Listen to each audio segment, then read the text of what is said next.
So it's always gold.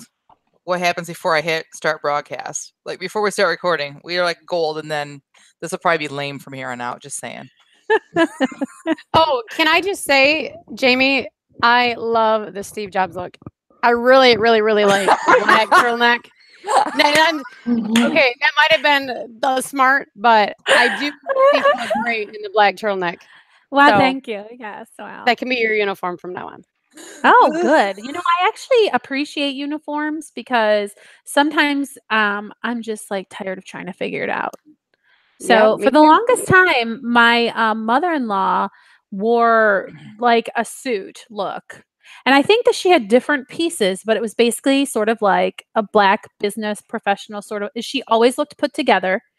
And other than maybe the shell underneath, it seemed like she didn't really have to have drama about what will I wear to the office today. And I'm just like, I think I'm go uniform in almost every circumstance. Not because I don't want to have other kinds of clothes or whatever, but just sometimes it's like really to think about it. Okay, enough about that. Kind of the same way. Like I kind of keep to a uniform too for the podcast and the postcast. Like from the waist up, I change it up, but from the waist down, it's all pajama bottoms every week. Every week. Don't believe me? I was a little nervous when you were talking about the waist down. Jamie. I was mostly worried that Tina would chime in because she has on more than one occasion confessed to, I am not wearing pants. Me, she was wearing a dress, Yes. or a skirt, but she wouldn't say that. Yes. We're like, what? Trying to scandalize us. It doesn't take much to scandalize me. I'm learning the older I get that I'm pretty much I'm just so, innocent and shy compared to the rest of you. You have these big giant pearls to clutch today in case you're prepared for us. All right. Speaking of pearl clutching, I'm ready. All right. So we are going to do our critiques. What, Rhonda? Did you have something to say? Well, just before she gets put in isolation, I was wondering, am I allowed to ask her where in the story this is? Yes, you are allowed to ask that. Once I recall what I submitted. All right. Think about that for just a second while I tell everybody kind of what's going on. So we are submitted pieces from our National Novel Writing Month novels, but we had the option of going ahead and doing an edit. So for the whole month of December, we were writing, and didn't really want to take the time out to edit a piece to submit for the postcast. But these pieces, we had an option of editing, and we are going to check in with each of us to find out what kind of feedback are we looking for? Are we looking for any meat, etc.? So Jen, are you caught up with you're first? Randomizer put you first, I should say. Yes, the piece that I have shared for today happens pretty early on in the story. So Sarah has already been kicked out of college, and she has been hired by a very rich family to be the governess to the two youngest sons. And this is after her first day of being with the boys and teaching. So that's where we're at in the story. She's very new to the building. She's only met the little boys and the mom and the butler and the housekeeper. Those are the only people she's seen in this great big mansion. So does she know this is Grant's family at this point? No, she does not know that. Okay. I was wondering when I was reading it. Yeah. What is the rating on the editedness scale? Is this rough? Is this a first pass through? Where is this at? I made one pass through of editing on it. And what kind and how harsh and what do you want from us, Jennifer? Tell us what you want from us. I'm scared now that because you've never asked that, so I get the feeling you want to be pretty harsh. I can take it. I just wonder if you're needing only encouragement or if you're wanting any meat that we came up with. Do you know what I mean? Because when we were submitting raw pieces, it was a different feeling. Right, I gotcha. No, I'll take whatever criticisms you have, because if I don't agree, I just don't agree. But I'd like to hear what you have to say of what needs to be. She's laughing. Okay, so this is something that if you're just tuning in, that you'll learn about me is that I care about people, but I don't care what people think about me. There's a different, So that sounds harsh, but if you don't like me, I'm sorry, but this is who I am, and I'm sorry that you don't like me. So I kind of have this personality that you can tell me what you think, and I'll either be like, thank you so much, or I'll be like, okay. So yes, I want to hear what you think, I guess is what I'm saying. I'm talking too That much. has not been my experience. It hasn't? You don't think so?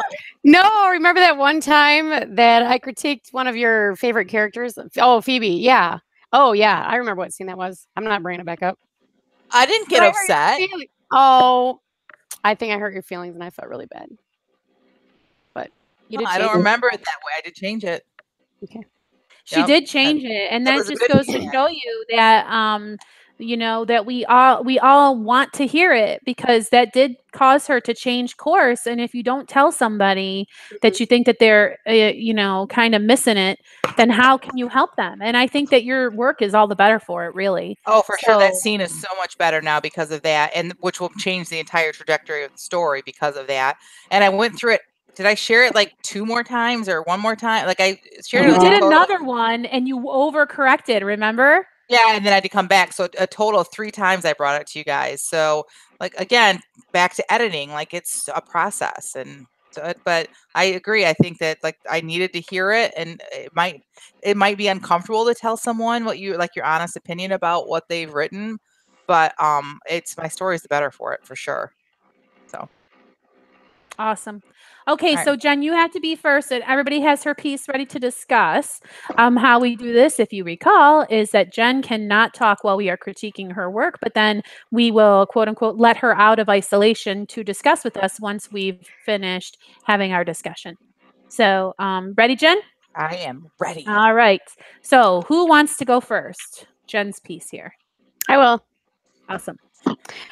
Once again, no Beatrice. I was so disappointed. I didn't realize how much I liked her. Okay, but I'll move on. Okay. So I wasn't sure at first who Mrs. Tinley was, but she's the Beatrice of this one, I guess. She I'm glad you said Beatrice. So definitely a useful character. I thought all the writing was very good. The bread is I was totally engrossed in the scene. And I learned a lot, which was the point of it. I mean, I learned the point of it, what she's trying to say. And one of my favorite parts is that when Jen and I went on that tour of Meadowbrook, you two have probably been there too. But the organ was so amazing. And there was someone playing it when we were there. And for her to put that in there and for her to accidentally play a couple notes was hilarious to me. So that was probably my favorite part of it. I don't really, if I had meat, I can't think of what it was right now. So I'm going to let somebody else talk right now. And that's all I have to say for right now. What do you have to say about the piece, Tina? Well, I just got reminded by Rhonda that she based this house on an actual house, and now I want to go to that library. Mm-hmm. Because I was thinking, oh my gosh, I want that library in my house. Yeah. Like, oh, yeah. I loved the library. I loved, I don't know. I just loved the whole thing. And I liked, I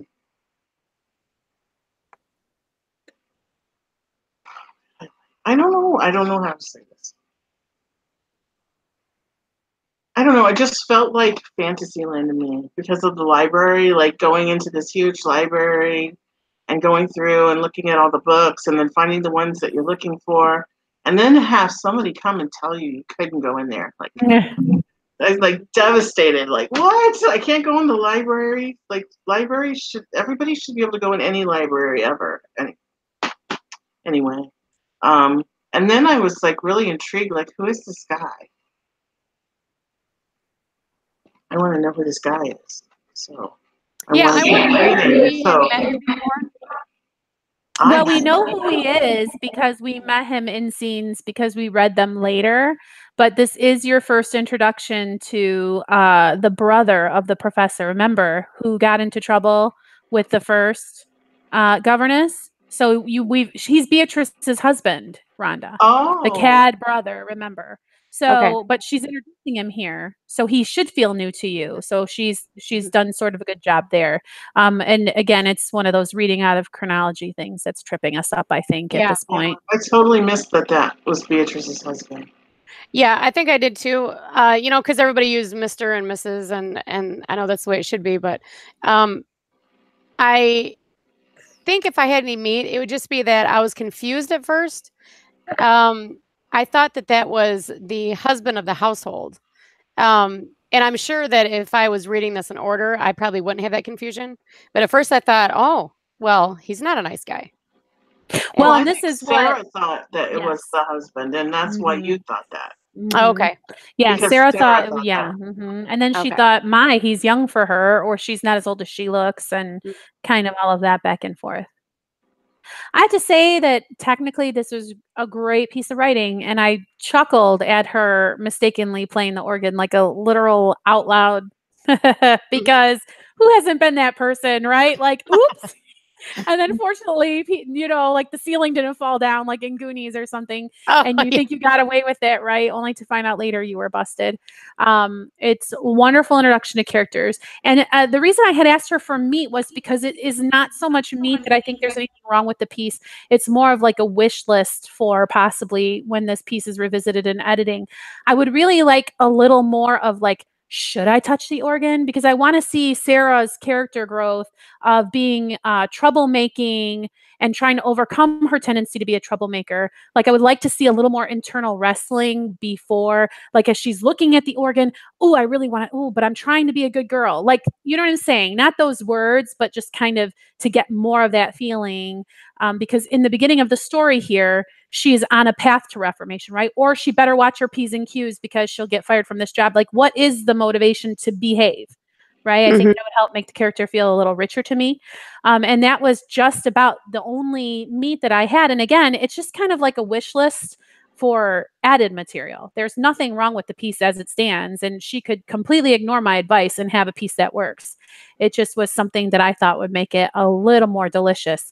Mrs. Tinley, if you guys don't remember, she's like the head of the house servants kind of thing. And also, it's interesting that Sarah feels entitled to challenge her a little bit. And so maybe sort of like, oops, should I have been so forward? Kind of like, I don't know. That's the whole point. And possibly it's a chronology issue too. I don't know where Sarah's reformed heart is at this point in the story. Is she trying to behave just because, well, she's expected to behave? Is she feeling remorseful and trying to be a better girl, right? And then how does she feel about kind of being a little more lippy with Mrs. Tinley as opposed to being like humble, yes, ma'am, or whatever. Do you know what I mean? Mhm. So that's just stuff that she could do. Again, the scene totally works the way that it is. It's great, and I did get a laugh out of it, which always makes me happy. I would have to say that Sarah, out of all the sisters, she's the one that brings out the most dissonance in me. And I've only read just a small portion of the scenes, but I think this is going to be my favorite of all the books just because of her arc. And that's why I think it bothered me so much at the end when I thought, is this jerk going to ruin her life? Is he going to destroy everything that she could potentially have here? Is he going to be a real antagonist for her? So I'm curious now. Yeah, really well done because I think that's completely the mission of this section of the story. So, well done, author, in my opinion. All right, so should we bring her out? See what she has to say to us. All Yeah, right, come on. Come. You You have any guys questions so for us, Jen? much. I took a few notes. Yes, Mrs. Tinley is the housekeeper. And so she's like very stern, and that's, the relationship they have. And overall, I agree with you, Jamie. But I'm gonna have to learn.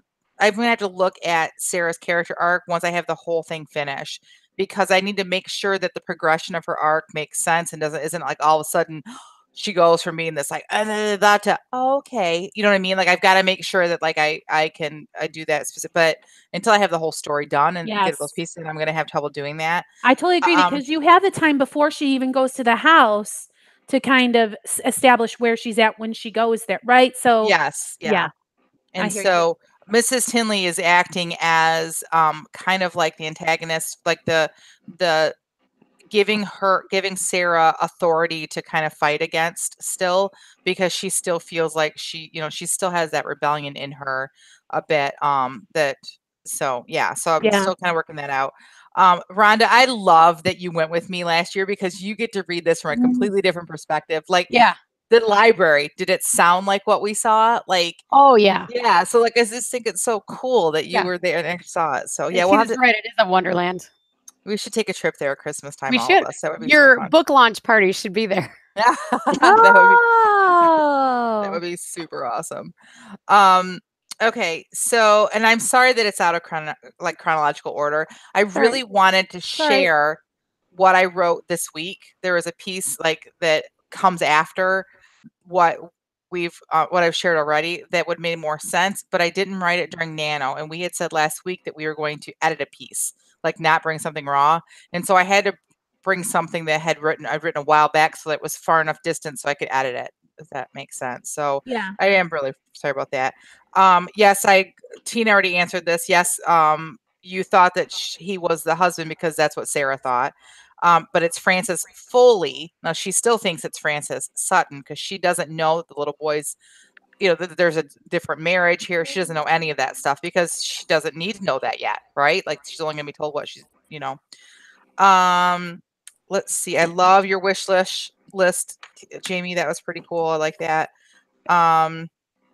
And the one thing I did not get in the scene that I really tried, which is a part of the reason why I submitted it late, also because I forgot.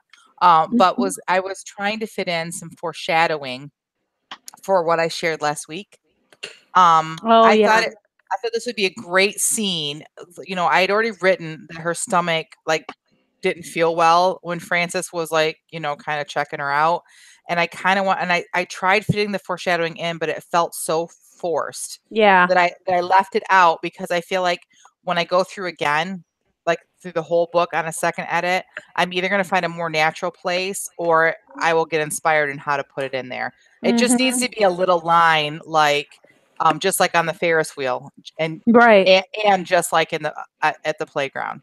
And leave it at the playground. Yeah, but it didn't sound right. It sounded forced. So anyway, that's the only thing I wasn't able to accomplish with this run through. But yeah, I really appreciate all the feedback. That was great.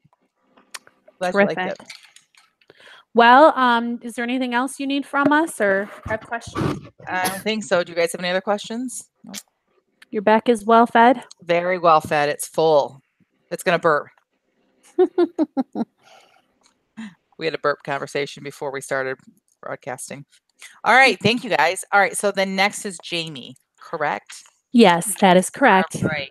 I just have to say I'm sorry, ladies, because it just didn't seem like enough time with whatever my headspace was to actually take a piece that I really cared about and edit it and sent it to you guys. So I kind of sent this, and the feedback that I'm kind of looking for is, well, just sort of general. I just kind of want to hear what you have to say about it.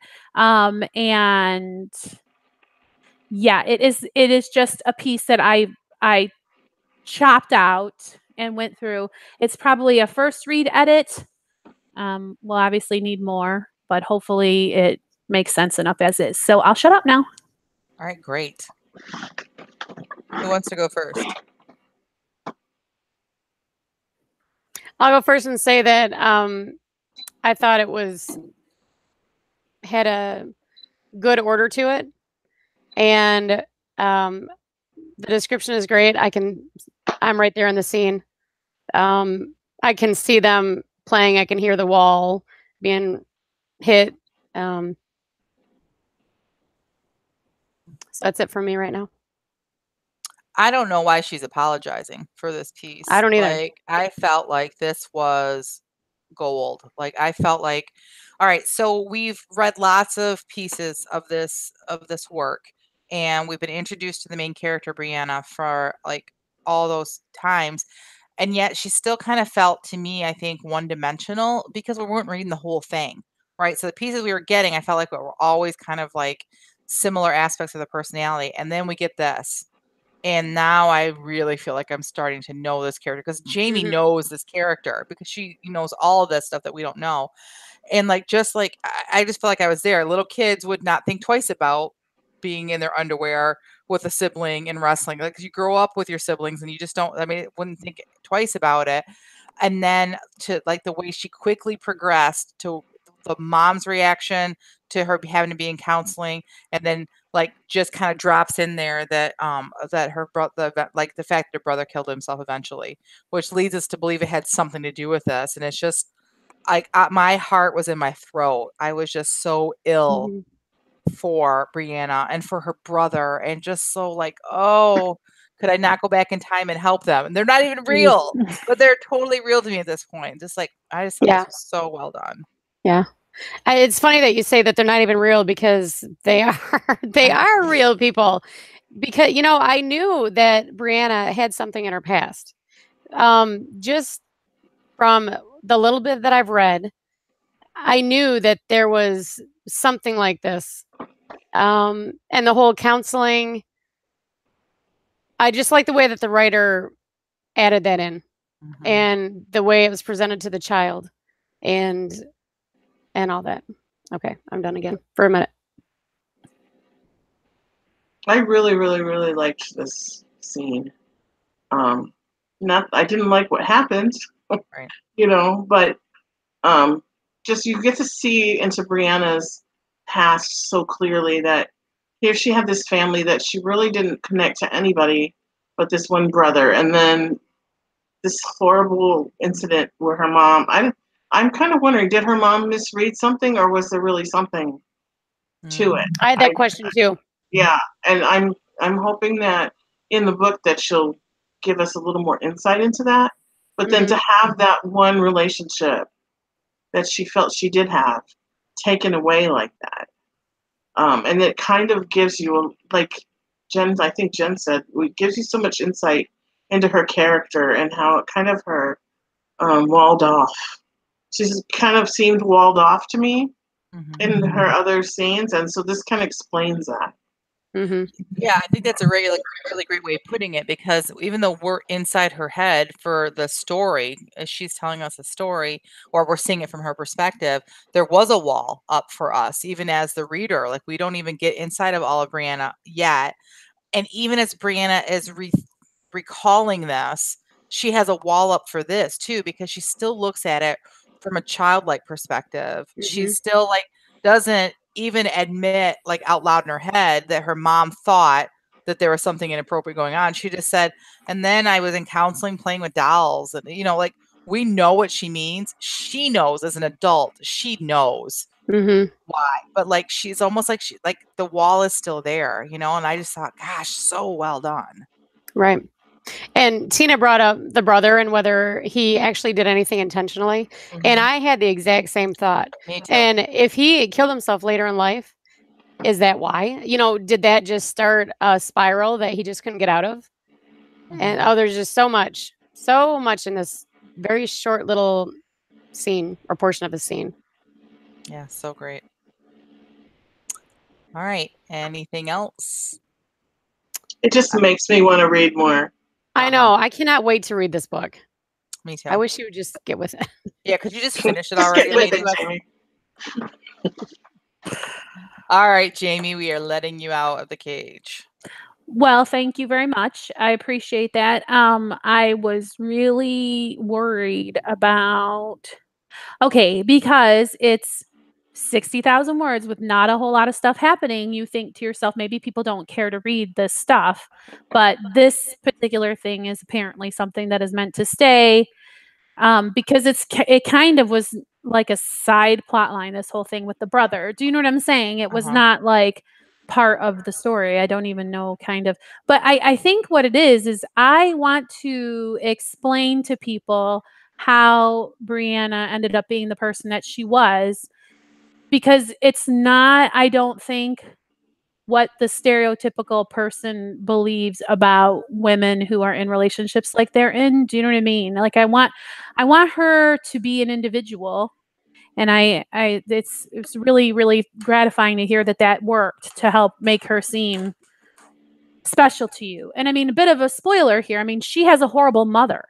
And I think that the assumption is that it's always a horrible father that sends women into horrible marriages. And in this case, it was not. It was that she was not mothered and nurtured the way that she ought to have been, at least in my mind about her. So I really do appreciate that it works, and I really, really thank you for saying all those kind things.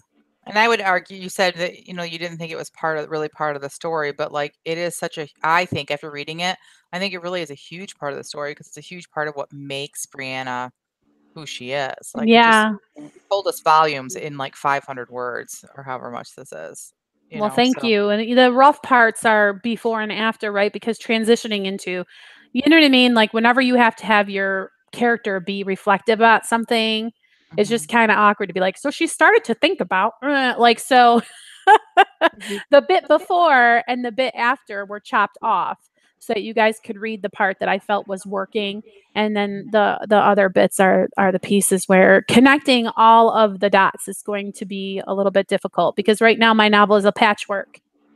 It's a bunch of granny squares, and I have to figure out what color yarn to use to join them all. You know what I mean? Yeah.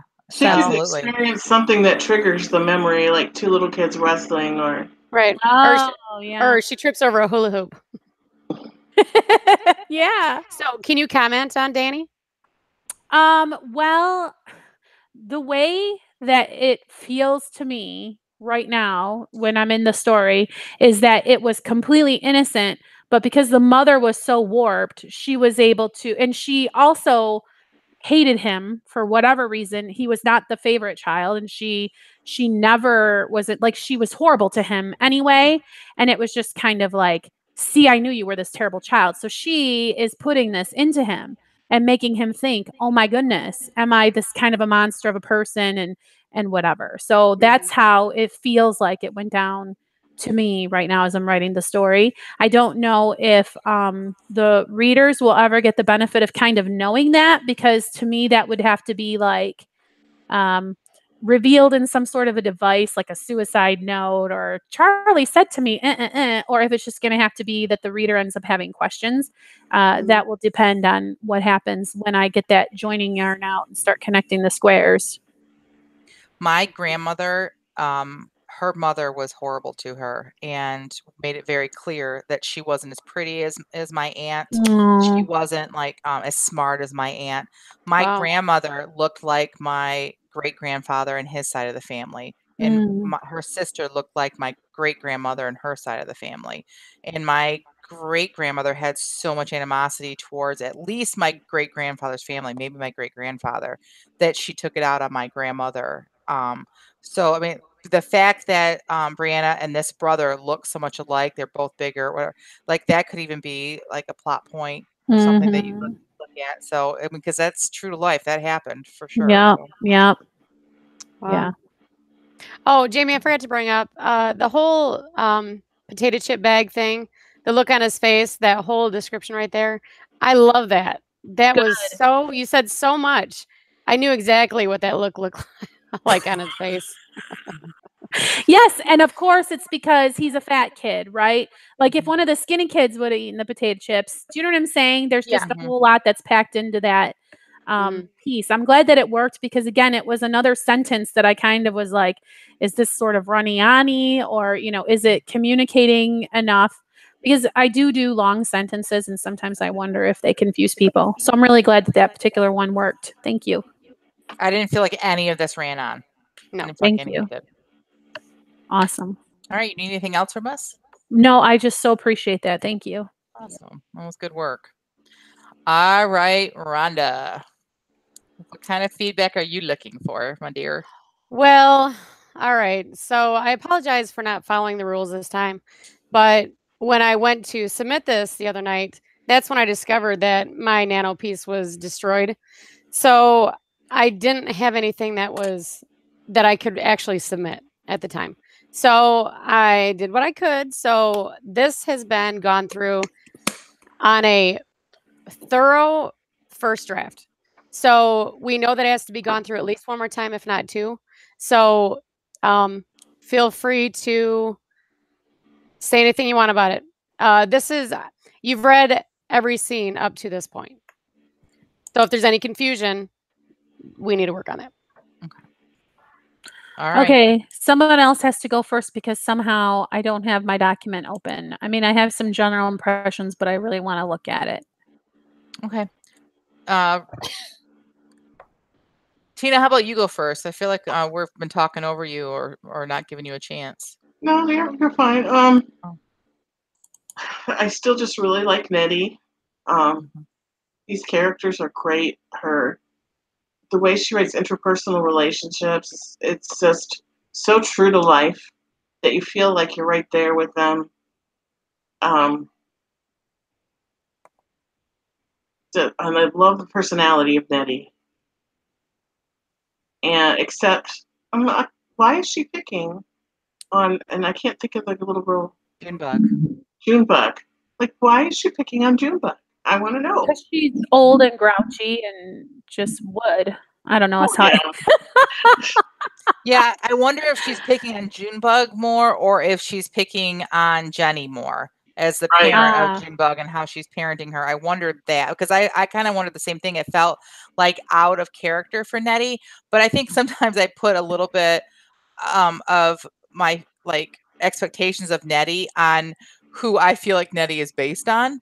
And I can't see that person actually doing this, but I mean, it's possible. I mean, I guess it's possible, but I'm so curious about Junebug. Like, and maybe this is just my own personal experience coming into this. Like, I've really been struggling with one of my children feeling as if I'm not parenting them well and concerned that like I'm like ruining them by whether I'm spoiling them or there's some sort of emotional issue that I can't figure out, something like the whole whininess thing. And I know she's little, so I know I'm probably putting too much pressure on both of us. But as I'm reading this, I think I'm putting those emotions onto this, and I could just so relate to poor Jenny. What a great name, by the way. And how she like has to like defend her daughter to her grandmother, which is like ridiculous, right? The grandmother should be like, "Oh, she's so perfect in every way," because she's the grandmother. So, Mm-hmm. Right. It does kind of feel more of a criticism of Jenny, but yeah. like she's using Junebug to get to Jenny, criticize her or something. Mm-hmm. Well, and what a creative way to let us know that Junebug is an artist. And Yes. so it was really a clever way to get us some information without it just feeling. And also, we learned that when Mama was 18, she was already married and you were independent. Like, so we learn a lot because of this conversation. And it's kind of fun that we feel like this is a conversation that they have sort of all the time, almost like they're in this habit of ribbing each other and picking at each other in this way, which people who are close to kind of get into.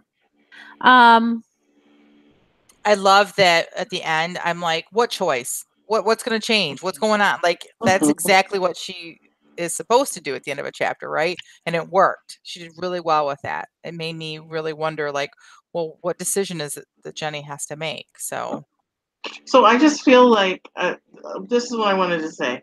The fact that we're talking about the characters and the story and how the characters are getting along and what they're doing as if they're real just goes to show there's nothing just bad to say about the writing. Yeah. Like the story is real to us, and so here we are, like saying, Jenny, what is wrong with you? Like, why are you picking on Jenny? And we like Junebug, and right. So we're talking about the story itself and how much we like the characters because the writing is so good. I will disagree. I feel like that last sentence needs a rework because it feels very out of nowhere. Like so I feel that it could be played with to kind of just not be so jarring. Like it feels like, what? Now all of a sudden there's this, I don't know, like it just feels a little sudden to me. I do like the ideal of leaving with this question kind of hanging in the air, but more of a what would she do? What would Nettie think when she told her about, blah blah blah. Not even spoiling it for us, but just kind of more something with the tone of the rest of the piece, I guess. Because this is an argument between Nettie and Jenny, and it would feel a little better if it was like, I mean, I guess I just kind of stumbled on it. What would Nettie think about her decision to blah, blah, blah? Or just wait until Nettie found out about the decision she was going to make, which would affect Junebug's future as well as her own, or something, right? It just feels a little awkward. Right. I can honestly, I totally agree with you on that. I think I was more like in love with the sentiment of what she was doing, but yeah, I think it could be worked on. Yeah. Other than that, yeah, I don't really have a lot of meat for this piece. I already love Nettie, and again, the relationships, she nailed it this time. And there's dialogue here, which this Right. author is not wild about. If I had to give meat, I would say that I just want more. I feel like, well, so we know about Junebug. We know she's an artist. I would just like to go a little bit deeper with that. Like give, like maybe just a little bit more information about what it is that makes her special or makes her sensitive. Maybe that's coming in other chapters, or other scenes. But this scene is somewhere, I'm gonna guess, like between 600 and 800 words. So she's got plenty of room to play. Uh, Actually, maybe not. I don't know how long her scenes and her chapters are. I guess that'd be a question I'd have to ask the author, but I would like more depth into why Nettie is saying what she's saying and what makes Junebug sensitive, I guess. Yeah, I'm reading it kind of as, so we're talking about the keys, which leads up to I have a spare for Junebug. And so here's the conversation. Why would you need a key? She's 18. She's not, you baby her too much. Well, grandma, she is my baby. And then that's kind of it a little bit. Maybe there, I don't know. But I mean, I kind of get what you're saying. Like I'm sort of supporting that criticism. I would like it. Like it's a wish list item, right? Yeah, like, so, yeah, exactly. That's a great way of putting it. It's a wish list. So, like, after the sentence, sensitive, another word for spoiled, then there could be some thinking, because that's really a rude statement. You know what I mean? That's Nettie really kind of at the height of the rudeness in this chapter and the scene. And so that could be where she's thinking, you know, Nettie's only saying this because of that time that blah, blah, blah, blah. Mhm. And just because I didn't handle it the way she, my daughter's not, whatever, however she wants to do it. But I feel like that would be a natural place to give us an example that would really make us like love Junebug and be like, oh, if that's what she wants. Maybe we're supposed to not love Junebug and think, yeah, you're spoiling her. Show us that too. I don't know. I totally agree with you. She could say something like, I have to bite my tongue or it'll be a repeat of the family reunion scene where blah, blah, blah happens. You know what I mean? Like there could Right. be an opportunity for, public shenanigans or something that she doesn't want to have a thing where Nettie doesn't speak to her for 3 weeks or whatever. Maybe she does. Maybe that's exactly what I want to do. I don't know. But fun. Really fun. Anything else before we release her? Well, she's already coughed and made noise, so that's so against the rules. Oh, hilarious. All right, Rhonda, come on out. Okay. Thank you, ladies, once again. Very fruitful, worthy, great feedback. Okay. It's always a balance saying too little versus too much. Yeah. Because I feel like you can really, that ledge, you just don't really know where it is, and it just is a lot closer than you think. Right, Tina? Exactly. So I see what you did there. So I appreciate that because I wondered if that needed more meat on the bones there, and so it obviously does. So that is where we will focus it. I'm so glad that you guys like the characters so much because I do also, and I want everybody to like them.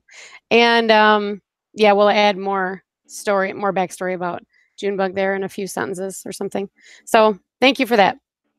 Very helpful. Awesome. Any questions for us? Is your back well fed? Yeah, it's well fed because we need to get to Tina. We got some talking to do. Oh boy. I'm in trouble. Goodness. All right. So you ready, Tina? Do you have any final words? Would you like a cigarette and a blindfold? No, but I would like a final meal. Maybe a trip to like Long John Silver's or something. I don't know. I would ask you what kind of feedback you're looking for, but I don't think that it matters. I think we're going to tell you what we want to tell you, and that's just how it is. Well, what are you looking for? Tell us what you're hoping to find out. There was a part that I kind of struggled with. when 1 minute Rory is yelling at Seth and the next minute they're gone. Like, I kind of struggled with how to say that, and I said it several different ways before I decided on what I stuck with. So I'm kind of interested in hearing what you have to say about that particular part of the scene. Okay. All right. You're in isolation. Rhonda, you can go I want to first. go first. Okay. Okay. Okay. Tina, I don't know how to say this other than I loved this scene. I know that you thought you were going to just tear into us. And obviously, I don't want to, I mean, how should I be like giving stuff away? Because it is the ending of your story.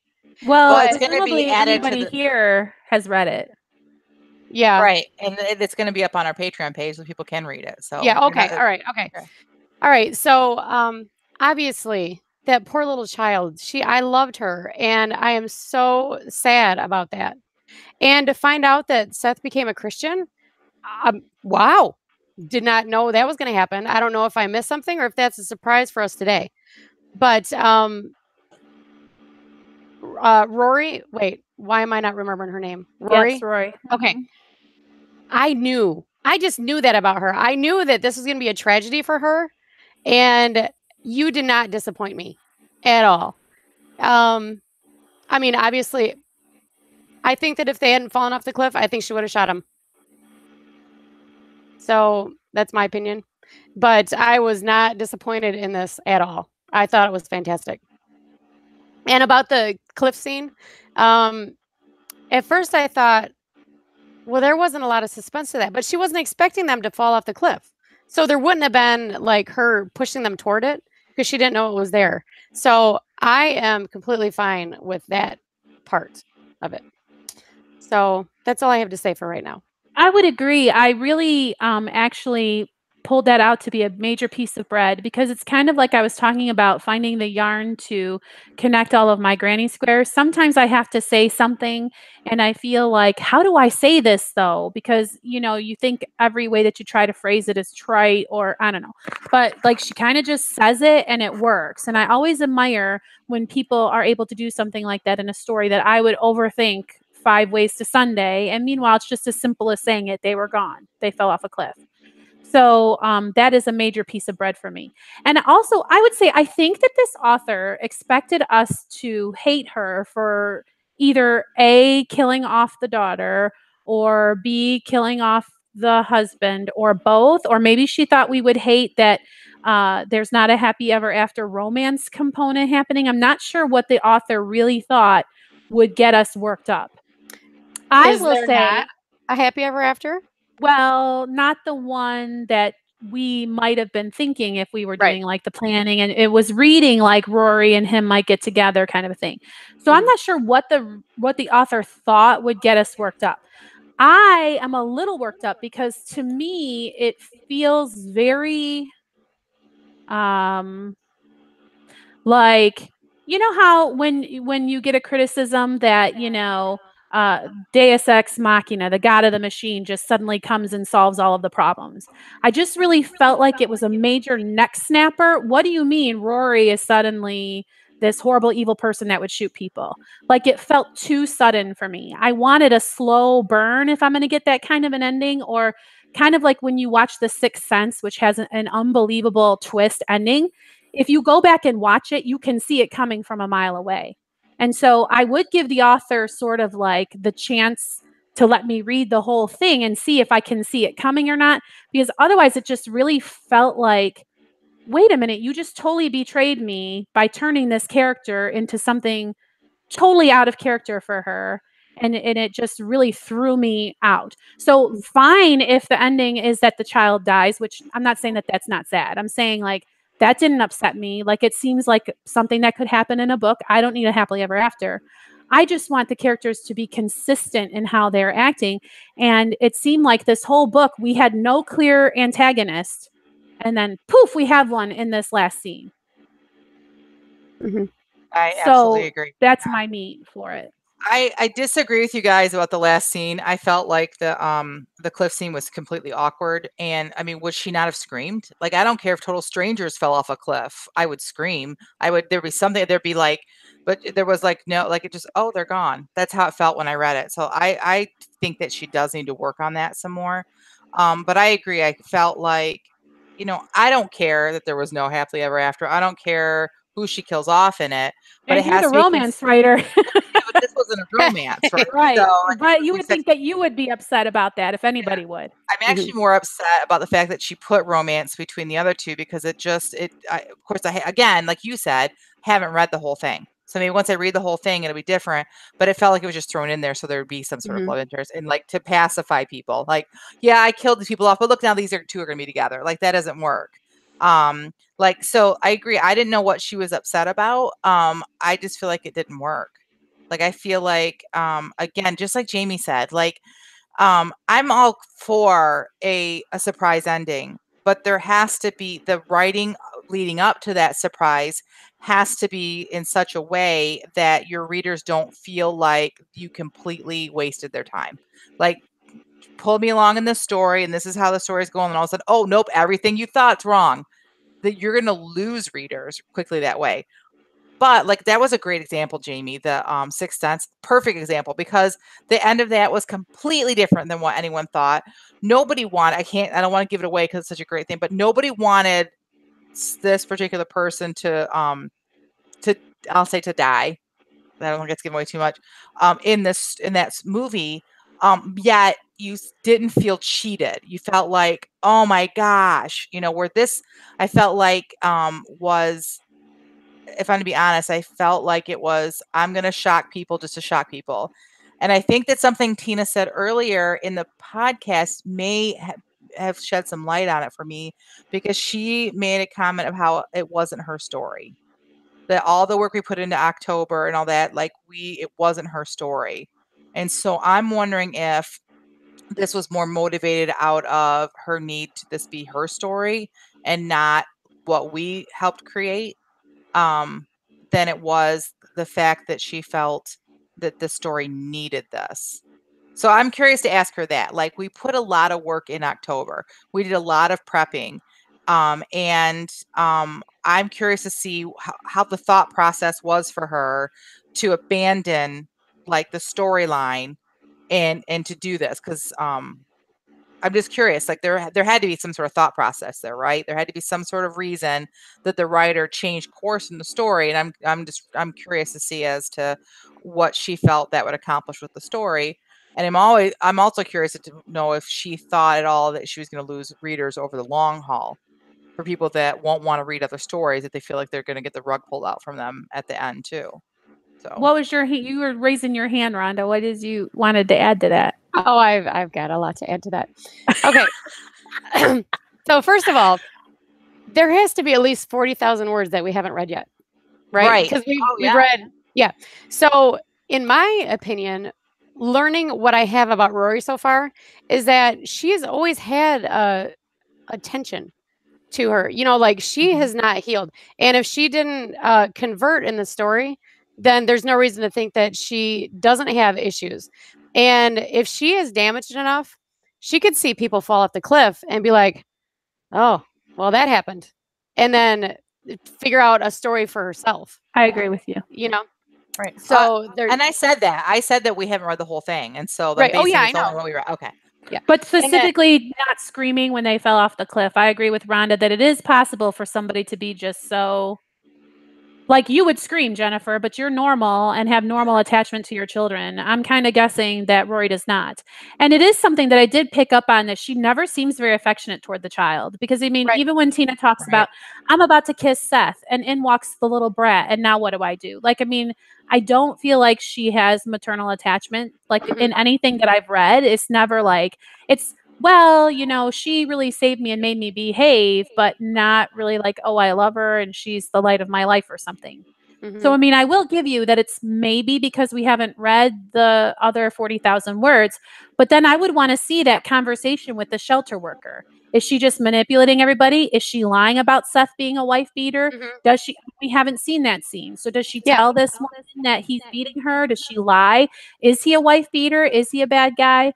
And so, I mean, I will say it's possible for the other 40,000 words to kind of save us here. But I think that because in conversations that we've had that there's no real antagonist, we're supposed to be seeing that there's good and bad in every person and that we all, experience domestic violence in some way. And then all of a sudden Rory's crazy and has a gun and is shooting people. Like it feels, again, I will say, like you said, I will grant you there's 40,000 words I haven't read. And then in the very first scene, my opinion was that she was manipulating. And I don't know if she was supposed to be or not. But from the very beginning, I don't know. I guess I don't know if that was my mindset or that was what I was prejudiced toward this woman about. When she drugged the little girl and she drugged the husband? Yeah. So I don't think that she's been a good person from the beginning. And about the romance at the end, I think that is potentially a wonderful story of redemption and marriage restoration after two people come to Christ. I totally agree with you. I just feel like that moment was not a moment to kind of throw stuff like that in. I mean, they could interact with each other in ways that are caring or loving without addressing the fact that they are now in love because Christ saved them both. Like, I mean, it felt clunky to be put in there. I have a lot to say, but That's right. If I don't say it, I don't feel it's helpful. I felt like I need to hurry up and write the ending scene. It doesn't feel crafted and like you're spending a lot of time in this and the whole bit about the relationship with the husband and wife can be in the next chapter, the chapter before it, to where when they interact with each other, we know it's because they have this thing happening. But to put it in the middle of this scene where people have died by falling off a cliff just felt mishmashy to me some way. I do like the storyline. In her defense, wasn't this what she wrote on the last day of Nano? No, she wrote this week. Oh, she did. Okay. I was thinking she ended up with the last scene. Okay. Never mind then. I will not defend her then. I could be wrong, but I'm pretty sure that she finished it up this week. We'll have to ask her when she comes out of isolation. I think you raise a lot of good points. I just, I stand by this is how I feel right now, and I'm totally open to changing my opinion once I've read the rest of it. But I do agree that the storyline is great, that the husband and wife have this reunited thing.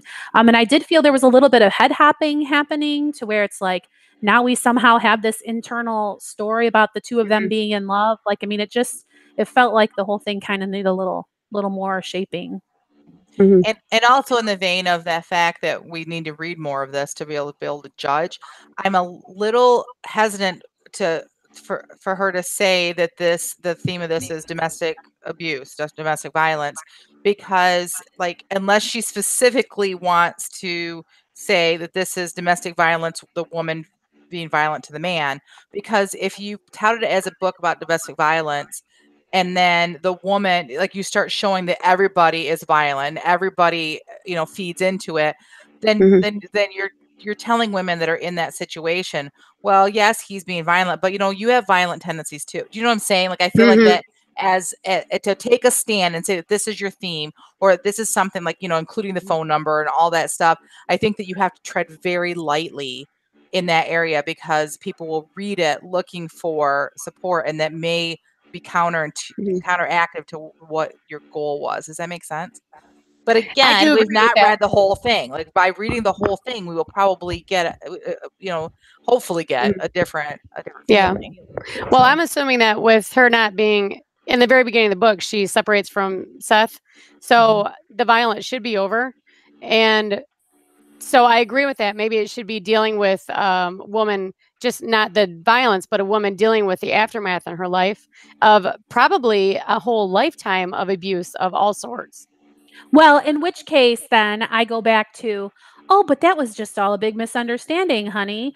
I bought those tickets for us to be blah, blah, blah, blah, blah. No, wait a minute. You were escaping an abusive, he beats you situation from my perspective, not just the possibility of a misunderstanding, ha-diddy, ha-ha. Do you know what I mean? So she packed up her life and changed everything over tickets that never worked for me unless she was also running like for her life or for the safety of her child, etc. Unless So she had a if, break. Unless she had like a nervous break or something. then yes, if that's, yeah, I would totally accept that. Like that would make the whole thing plausible to me. I mean, I'm with you, Rhonda. I want the story to work. I'm just pointing out what I'm seeing in the context that I have right now. Right. All right, should we let her out so she can tell us what she thinks of all of our opinions? I don't know. Now, Tina, you have to tell us what you think too, even though you might think we don't like it. So have at it. Okay, am I out now?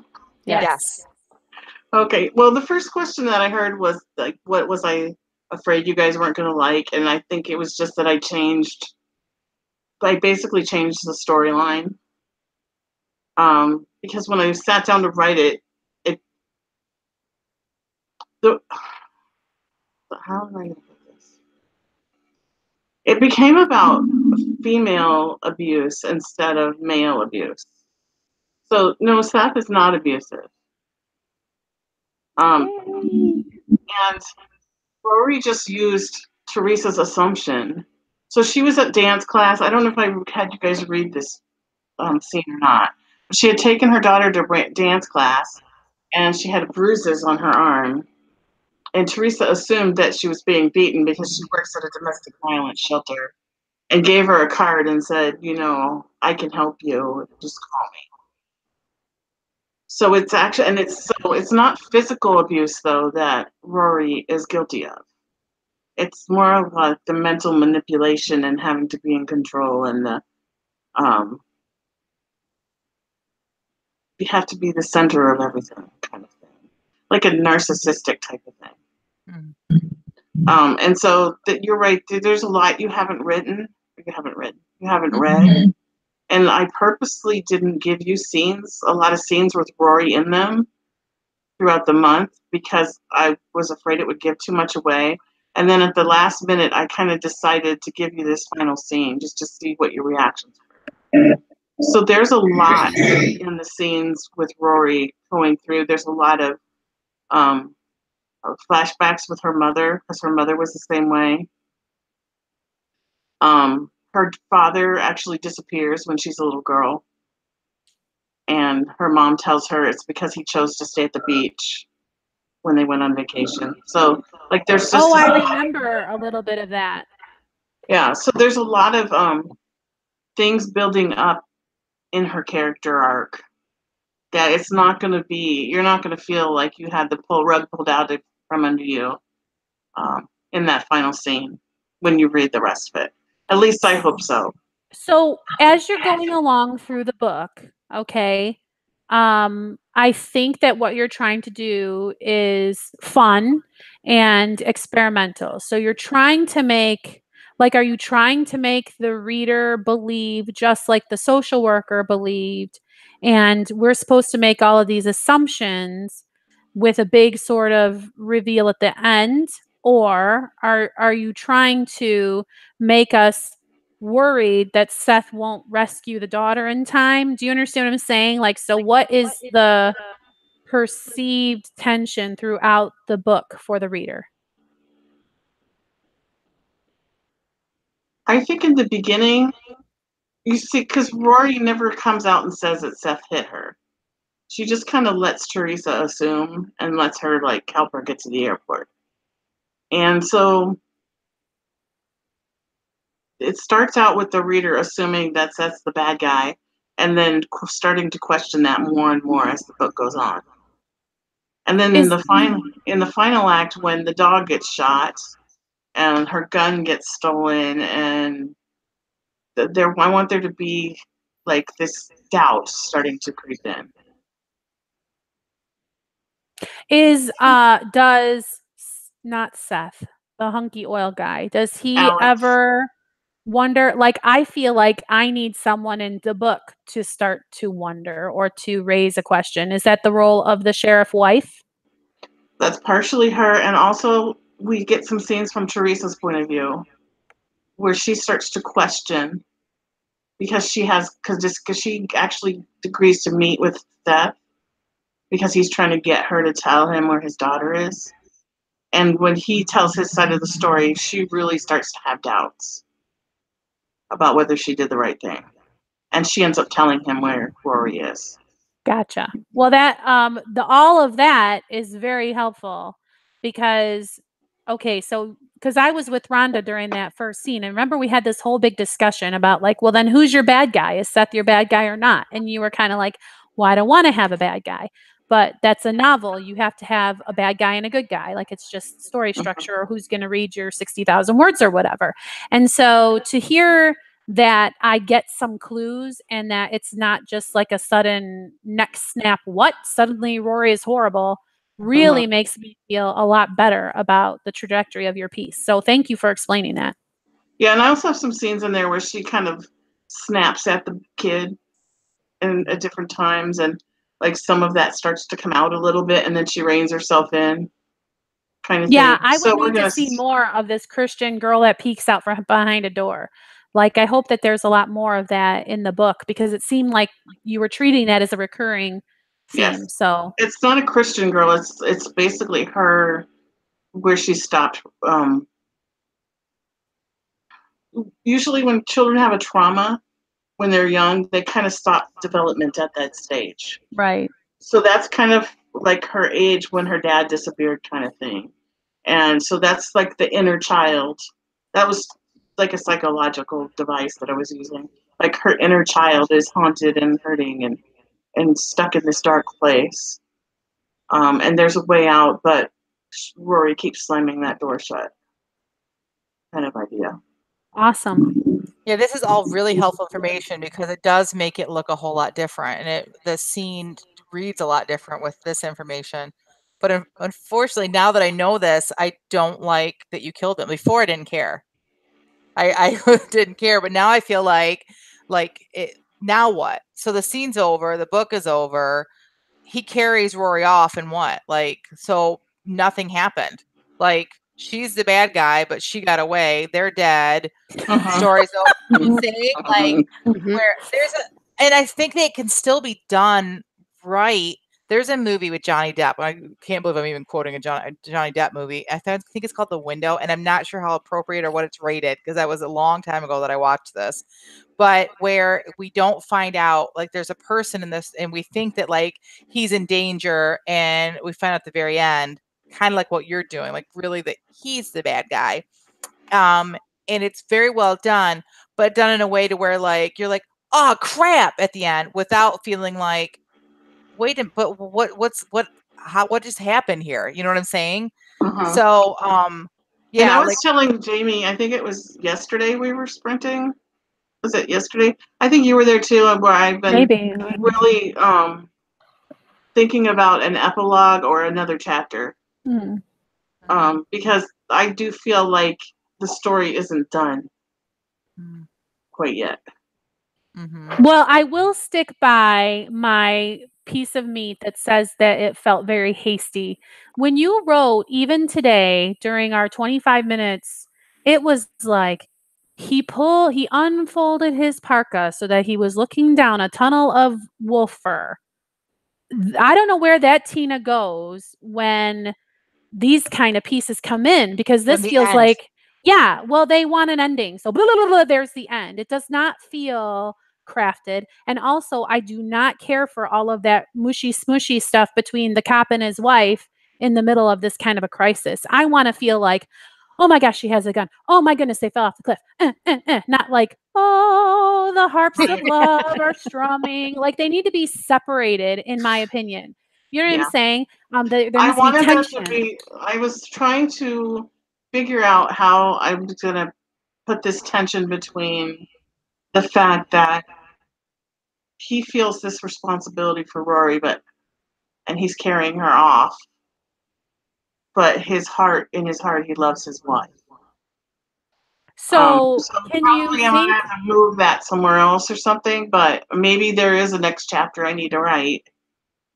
And because I've been thinking about this, like taking Rory to the hospital, because obviously she's traumatized. And maybe that kind of scene can happen like in the hospital room when she comes to question Rory or something. But I kind of feel like, is he that dumb? Because it would be like, sure, he jumped off the cliff. Sure. Like, I mean, is there any kind of is the wife kind of like, this doesn't really look like a suicide? Because maybe they could have sort of a side conversation. I mean, I'm just at a cursory glance, I'm looking at this scene and it's not looking right because they're going to interact like people who have a relationship. And I think maybe that's what you need to explore is how do they talk to each other? Because John Updike does this beautifully. A couple that was married for like 25 years, even though they were thinking about getting a divorce at like year 15, they just never got around to doing it because they were so comfortable with each other that he talks about she saw with their third eye, blah, blah, blah. And then they look at each other and they're having a moment just because they've been married for so long that they communicate a certain way. That's what you need to convey in that scene is them having these kinds of communications despite his physical acts of caring for Rory. You see what I mean? Then you have accomplished what you want to do without just straight up saying, well, ever since we fell in love because you gave your life to Christ. Do you know what I mean? So, and I do stand by, like, if you just, maybe you had to approach it with a bit of I'm going to invest in this, right? I didn't mean for it to seem like they were back in love because she gave her life to Christ. He was always in love with her. It meant to be like that's where she found the strength to forgive him for something that she should have forgiven him for, but didn't. I do remember you addressing that theme in a different part. Yeah. So that was what her whole thing about becoming a Christian now was supposed to be and I realized I needed to forgive you. I would argue that you do not need an epilogue because even if you do some of these changes like we're talking about or you improve this chapter, it's still not your final scene. To me, this reads as a climax, and the climax isn't the final scene. It's the one that happens 1 or 2 scenes before the final scenes. Right. Because this is the climax, and then an epilogue would happen days later, weeks later, months later, years later, when everything has settled down and is back to normal. And like if you're going to be at the hospital, that's still part of the action of what's happening. And doesn't Seth have his cell phone out trying to find a GPS signal at one point, or because if you make a comment about him wishing that that it would work or whatever. Yeah, I don't have to actually have him taking it out, but just knowing that he wouldn't. Yeah, what if he did and somehow he accidentally started recording. Ooh. And so then you have this conversation with Rory and Alex, and she's still trying to manipulate him. She's still trying to seduce him, whatever. And then she just kind of buries, like he keeps asking her, but then what happened? But that doesn't make sense. And she keeps creating this whole story. And then Rebecca comes in with the cell phone. Yeah. And plays back what they can hear on it, or whatever. Or like maybe he tried calling. Didn't you say you tried calling someone too? Like maybe the voicemail, and maybe he never hung up and it's all on this voicemail. I mean, it's something like that to where people feel like there's a satisfying ending that good versus evil, that evil did not win out. I don't know. And when I sat down to do the epilogue in that last sprint, I had Alex sitting, it was like 2 years later, and Alex and Rebecca married and she's pregnant and they're sitting out in front of the lake and he's just kind of thinking back to the time period right after the fall off the cliff. So, and when I started doing that, I realized this is too big to be a flashback. I agree. And so I kind of put the epilogue idea to the side and I thought, well, maybe I'll add to this chapter or add a chapter. So I'm still a little unclear what I'm going to do about the ending, but. Well, I think that it's interesting. I mean, because Jennifer is saying you should still have a few chapters of falling action. And I think that you were thinking that your story was going to end in this climactic moment. And I think that that's kind of the piece that you're missing is that this is the big moment. And now you get a few chapters to wind us down and bring us out of it. So give yourself permission to write about the immediate after. That's the the falling action and the resolution of everything, right? I think that would solve your problem of feeling like it isn't done. Yeah. Yeah. Well, what else? Anything else that you have to say? I'm trying to think of what else. Overall, how do you feel like the experiment went? I think it went well. It was really hard to stick to the plot that somebody else came up with. For me, it was, and I wasn't trying to like specifically change it just because you guys came up with it. No, but it didn't feel natural to you, so like it wasn't your just story. felt like the story had been told already so many other times in so many other books, and I wanted to tell a different story. And I think we knew that going into that. Like when we were doing it, we were trying to help you produce a book that was marketable. Like write a book in Nano, edit it, publish it. Like that was our goal. Like so like you saying that doesn't really surprise me because that was kind of our goal, was to create a book that was like that had been done before, but this was your spin on it. We've even talked about that several times, that like we could each four of us take the same outline, it would come out with different books, right? But so the story's been told, but not been told by you, kind of a thing. So that doesn't surprise me that you felt like it had been told before. So yeah. Especially when I went to do research and I found all these other books that basically had the same plot line. And maybe the lady had, run to the beach in Virginia instead, or. But the reason there's so many other books is because they sell. Yeah. So I guess it's what your goal is, right? Like, so as an author, authors have to make that decision. Like, do I want to be creative with this, or do I want to sell books? And that there's no wrong answer. They're both of the answers are correct. So I'd like to be creative with it and still sell books. Well, that's what I like to do. That's how you, I think that's a perfectly valid goal, but you just will have to be really mindful that you risk doing to the reader what I felt when I first came into this episode, which I'm very relieved to hear that you have little telltale signs along the way to warn me. I'm really glad to hear that it's not as dire as I thought, but you're going to have to put a lot of work into the edit, which I think, Jen is trying to say, well, I think it would have been great for you to not have another great big giant editing project because you already have one. But this is going to have to be played very carefully, because done right, this is a very intriguing concept. But just so even marketing it, like how do you market it to where people will pick it up because they know what a domestic violence running from a spouse that beats you story is like. So it's just really, you're going to have sort of a hard road to hoe. And it does not mean that you can't do it. Yeah. But not giving it completely away, but without promising there's something they don't get. Yeah, it's not impossible. I don't think it's impossible at all. But yeah, like it's a different beast now than it was at the end of October when we were like planning it. So yeah, I don't think it's impossible, but I agree with Jamie. Like it's a different kind of concept to figure out, but it is intriguing. For sure. Mm-hmm. Yeah, people. This whole spin on it is really good. So we're going to read it and find out.